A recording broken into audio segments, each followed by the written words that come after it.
વર્ષો વીત્યા અને મળ્યા આપણે સ્મરણોના ભાથા લઈ આ સ્નેહ મિલન અમર બની રહે તેવી દિલમાં આશા લઈ આપ સર્વેને આપની જ દીકરી મહેક ઘોડાશાના જય શ્રી કૃષ્ણ.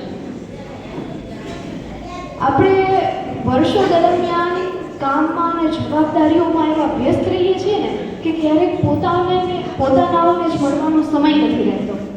યાદ કરો, છેલ્લે આપણો પરિવારે કેશોદ મુકામે મળ્યો હતો. કેટલા વર્ષ થયા યાદ છે?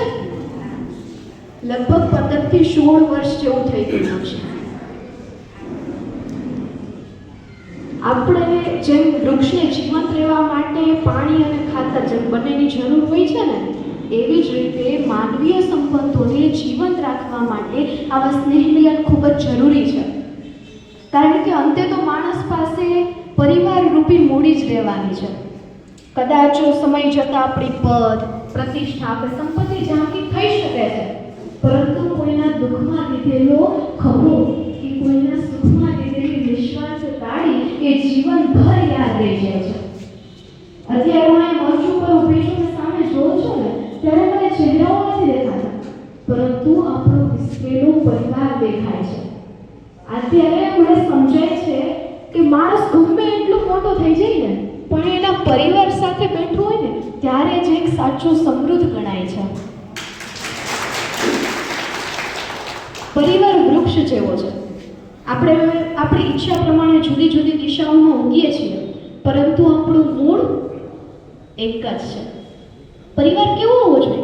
તો કે પરિવારમાં કાયદો નહીં પરંતુ વ્યવસ્થા હોય, પરિવારમાં સલાહ નહીં પરંતુ સાથ હોય, પરિવારમાં ભય નહીં પરંતુ ભરોસો હોય, પરિવારમાં કાનૂન નહીં પરંતુ અનુશાસન હોય.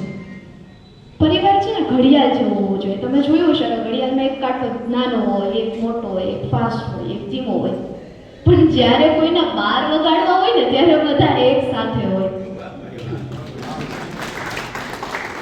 કારણ કે અંતે તો માણસ ગમે તેટલો સફળ થઈ જાય, પરંતુ તેને તેના પરિવારનો હૂંફાળો સાથ જરૂરી છે. અને આજનું આપણું સ્નેહ મિલન તેની સાબિતી છે કે આપણે જુદી જુદી દિશાઓમાં વહેતી નદીઓ છીએ, પરંતુ આપણો સાગર, આપણો પરિવાર, આપણો સમાજ એક જ છે. પરિવાર વટવૃક્ષ ત્યારે બને છે જ્યારે એના મૂળ મજબૂત હોય.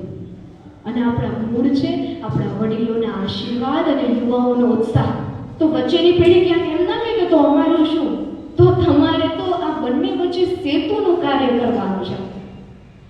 અત્યારે આપણે બધા જ્યારે એકત્રિત થયા છીએ ત્યારે આપણે સંકલ્પ લઈશું કે આપણે એકબીજાના પૂરક થઈશું, સ્પર્ધક નહીં. સુખમાં કદાચ ભલે પાછળ રહી જઈએ, પરંતુ દુઃખમાં એકબીજાની આગળ ઊભા રહીશું. મતભેદ ગમે તેટલા હોય, પરંતુ તે મતભેદને આપણા સંબંધો ઉપર ક્યારે હાવી નહીં થવા દઈએ. અંતે હૃદયના ઊંડાણથી બસ હું એટલું જ કહીશ કે આપણો આ સાથ કાયમ બની રહે, આ સ્નેહની ગંગા અવિરત વહેતી રહે, અને આપણે આવતા વર્ષે જ્યારે ફરી મળીશું ત્યારે આપણી આત્મીયતા આજે છે એના કરતાં દરરોજ વધતી રહે. અને આપ સૌએ મને સાંભળી નહીં પરંતુ અનુભવી, તે બદલ આપ સર્વનો ખૂબ ખૂબ આભાર. અને ફરી એકવાર જય શ્રી કૃષ્ણ.